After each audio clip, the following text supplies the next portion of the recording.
Hello, everybody. Welcome to episode Oh, 232 of Rush Roundtable. Got some balloons there. This is what we're talking about tonight is three. We're each going to pick three songs that are live versions of songs that we prefer better than that song's studio version. So for Nick, it's probably every single one of them. For the rest of us, we're gonna give you the song and the tour, and then a brief description why we're going around the round table once. We've got Seth with us, bottom left for me, brand new guest to the channel, so welcome, glad to have you. Been chatting it up with Paul, of course, for some time now, so we're happy to have you. So, yeah, without further ado, I should say, check out our sponsors in the description of the video.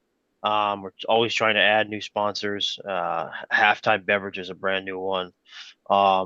And we got a Ko-fi. If you like what we do, send us a tip. We'd appreciate it. But we're gonna get to it. So, Paul, go ahead. You're three. all right. My first one, I need to swap out for my reading glasses. There we go. Oh, Shouldn't be dear. too hard to figure out which one I picked here. So with my special 3D glasses, I'm going to go with The Weapon off Grace Under Pressure Live Tour. As far as the intro is classic, Count Floyd, wearing the 3D glasses. But that being said, to me, it's a cleaner mix. There's more energy to it. There's better separation, which is going to be a common theme in almost all mine. It's less redundant. No offense to the original version, obviously, but just there's a better synth guitar separation for me when I listen to it off that live version. And the ending, it's sustained as opposed to just that fade out, which to me is a little long. Personal preference. Second one was actually the easiest one and the first one that came to mind when Ryan came up with the idea. Lock and Key off of A Show of Hands from the Japanese Laserdisc Show of Hands, and also available in the R40 deluxe version. That one was easy. Between it being cleaner, it's got that intro from the movie The Last Mile from 1932, which we talked about on the roundtable. Great live vocals. It's got Alex on background vocals you can hear as opposed to sequenced Getty, which I just prefer, at least for that song. There's a lot better separation of the elements involved. You can hear Alex's guitar more prominently, and any song on Hold Your Fire where I hear Alex a little clearer is better, in my opinion.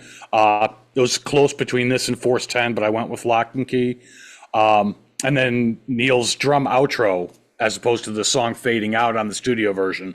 I prefer the drum outro that ends Lock and Key, that live version. You can find it on YouTube, but you want the clean version. It's going to be off either the Japanese Laserdisc for Lock and Key or the R40 box set. Last one I grappled with, and this is the most personal preference out of all of them. So if I get any hate mail, it'll probably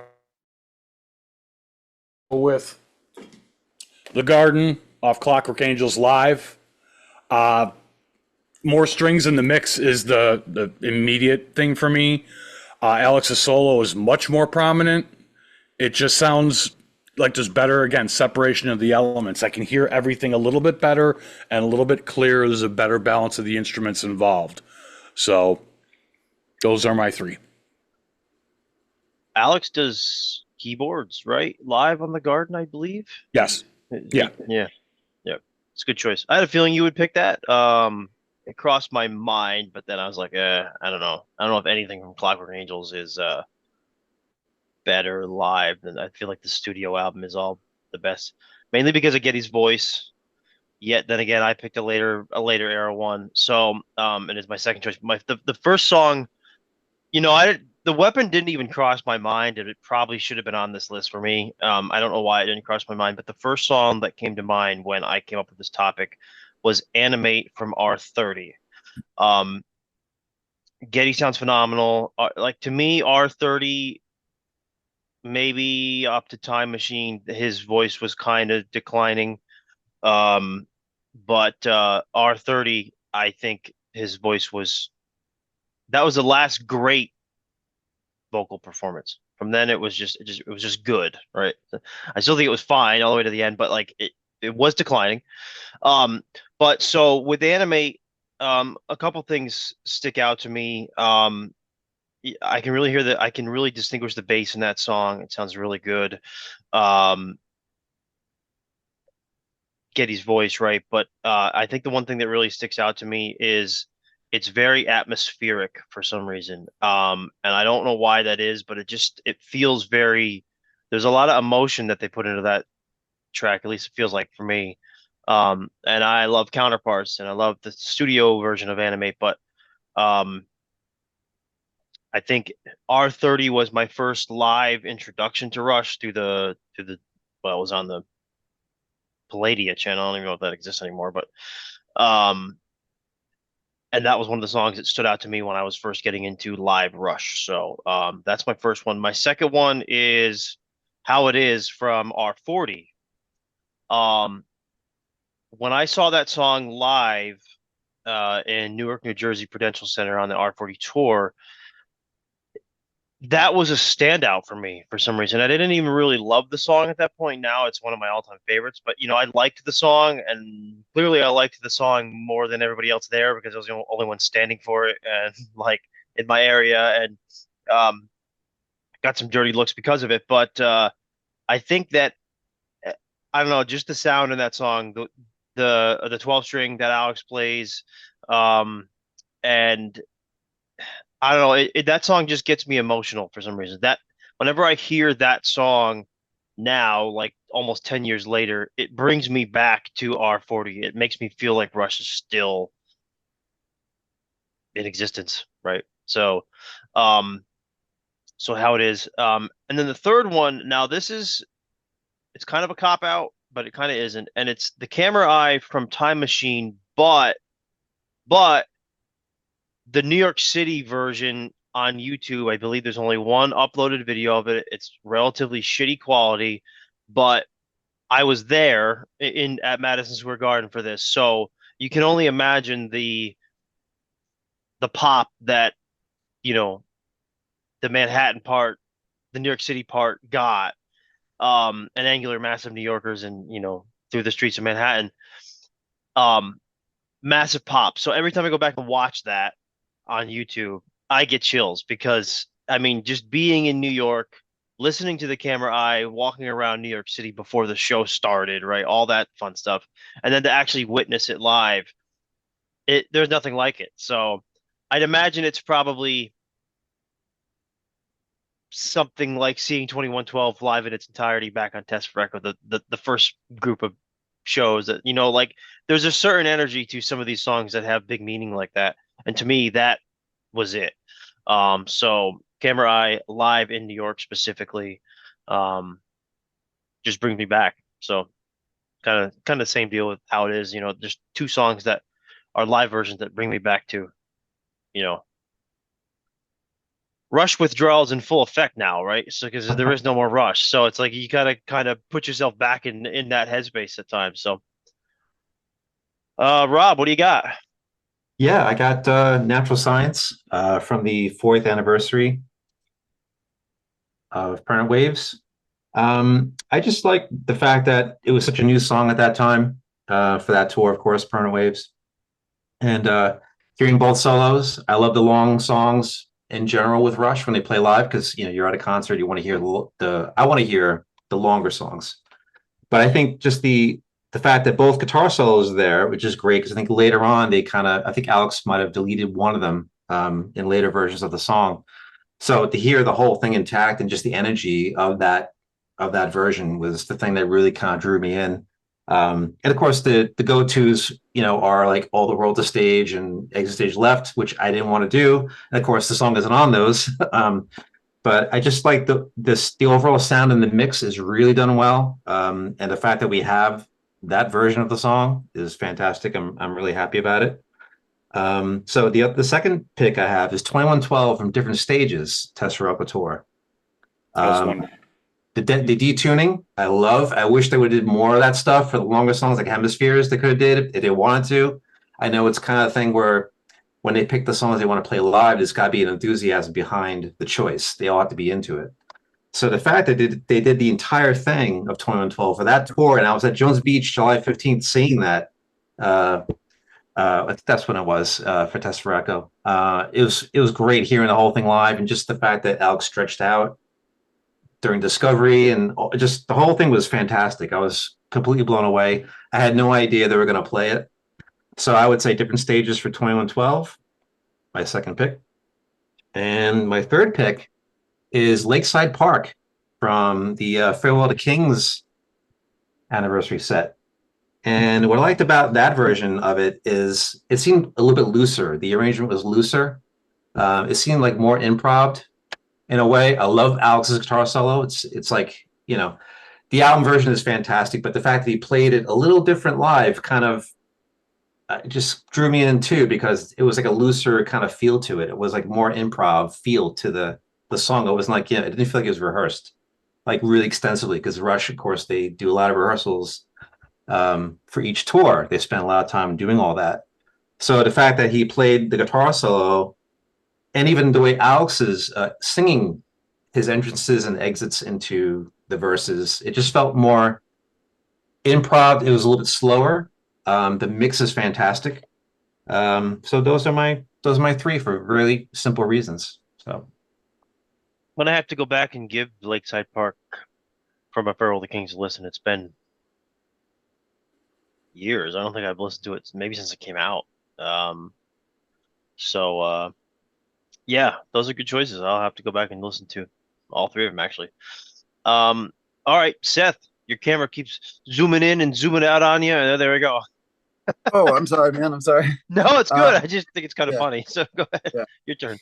Well, because I'm hearing you guys talking, the 2112 thing, you totally took that from me. The different stages, it's like, geez, or yeah, different stages. It's just amazing. The sound quality alone, I could go on about different stages forever. You know, from that same album, Show Don't Tell, it's more grungy. It's got more of a hard rock feel. Like that was the first time I ever heard Show Don't Tell was on Different Stages. So when I went back and listened to the album, there wasn't that punch. It was more like choppy, you know, very high treble, very flat, unfortunately. But I think with the Time Machine tour, they actually captured a lot of the sound quality on Different Stages. But I know you were speaking about cop-outs. I thought you were going to say Tom Sawyer, but from the same album, Different Stages, Tom Sawyer. I mean, it really is better. Everything they do live is better. That's why when I was talking to Paul earlier, I was trying to think. It was like I could make a list a mile long because they do the majority of their music better live. I mean, Mission, perfect example of that. Go back and listen to the album, and then you listen to the live versions. Any of them, you know, not just one period. And if I could just weigh in on the Getty voice thing, I think honestly, it doesn't matter what he sounds like. I'd go watch him. You know what I mean? That's just, Of course. And so, but also, I think R40, he really did come back. I really felt like it was so unfortunate, and I know that Alex has his health issues and whatnot. Regardless of course, the whatever. Anyway, point being is R40 was better than Clockwork, I would say, in terms of his voice, right? Wouldn't you say? Yeah. Clockwork was, in my opinion, washed out. I hated the mix. I think it was a huge missed opportunity. There was just too much going on. There was Nils fucking kit. I'm sorry. My apologies. Nils just got demonetized. No, I'm just kidding. It's fine. I'm sorry. I just get emotional about this. I'm like, but no, yeah, man. I just didn't care for it too much in terms of sound quality. You know, Middletown Dreams. I mean, to be able to see that, or not see that, hear that live. Did they not do a live album for when it was the 30th anniversary? And because I remember getting behind this school bus that had, because they did R30 and then they did an anniversary-esque tour right after that. It was kind of the Feedback era, I guess. Like that was R30. It was R30, yeah. Feedback was intertwined with R30, yeah. Yep. Okay, I just thought there was something like right after that seemed as if it kind of, I don't know, it was extension of Rush and Rio type of deal. I guess Rush and Rio would have been it. Okay. Rush and Rio would have been Vapor 2002 Vapor Trails. Yeah, Vapor Trails was Rush and Rio. That another one. I love what it was, but sound quality. That's the one, mix-wise, to me, that's the worst, but that's just my opinion. I wanted to pick one little victory off that, but I can't justify that mix. Well, if you add some bass to Nick's it, already, hold on, Nick's already shaking his head, and it's Nick's turn. I want to hear this. Yeah, I Wait, so couldn't. Seth, so you had what'd you have? What were the three? Tom Sawyer, Show Oh, Don't yeah, Tell, yeah. and Middletown Dreams? No, 2112. I guess well, if I had to pick another one, it would have to be closer to the heart. That'd be Show of Hands or The Different Okay. Stages. Yeah, Either yeah, one okay. is amazing. I think they slowed it down later on. I didn't like that too much. Tom Sawyer, Different Stages, and Show Don't Tell. So just Gotcha. So but one thing 2112. yeah, one thing you brought up didn't that crossed my mind too, and I totally forgot to say it was Mission from A Show of Hands. I mean, that's I bet that's probably going to be on a lot of people's lists. Needless to say, the extended outro solo and just how good that sounds, it's probably going to be. Dude, it kept sounding good. Yeah, It did not right, stop sounding good. I mean, that right, song when Alex goes in, it's just like it didn't stop. right. Yep, 100% agree. All right, Nick from the capital of Canada, from the Great White Yeah. North in Ottawa. Yes, I'm in Ottawa. This is the first time I've come on Rush Fans while in Canada. Actually, I've been in Canada for 6 days now, and today was the first day where I didn't play exclusively Rush because I'm amazingly starting to burn myself out. Because that's all I've listened to since I got up here. But naturally, Dave Matthews, good transition off the Rush thing. So I know the problems. yeah. But anyways, it's funny you talk about these. Ryan's right. I pretty much like all live Rush, except to be honest, R40, Getty's voice, I'm out. I thought his voice was, I mean, seeing it live, it like, that was one of the I'm out. saddest, honestly, I've Shark ever Tank. been watching R40, like watching Getty struggle. I was like, this sucks hearing him like lose it. The next time I was that sad was when I saw Phil Collins with Genesis in 21, and which was way worse. And I was like, oh, retire. Like Getty, I was like, I hope they do another tour. I mean, his voice, maybe he gets some more time. He'll do as many shows. Phil, I was like, just stop. But and honestly, Clockwork, I like Clockwork Angels for what it is. I love the violins in it. But I do agree with Seth on I do think that his voice, I will say his voice was a little bit better on R40 than Clockwork, because I think that he was taking more time and I think that he was working harder.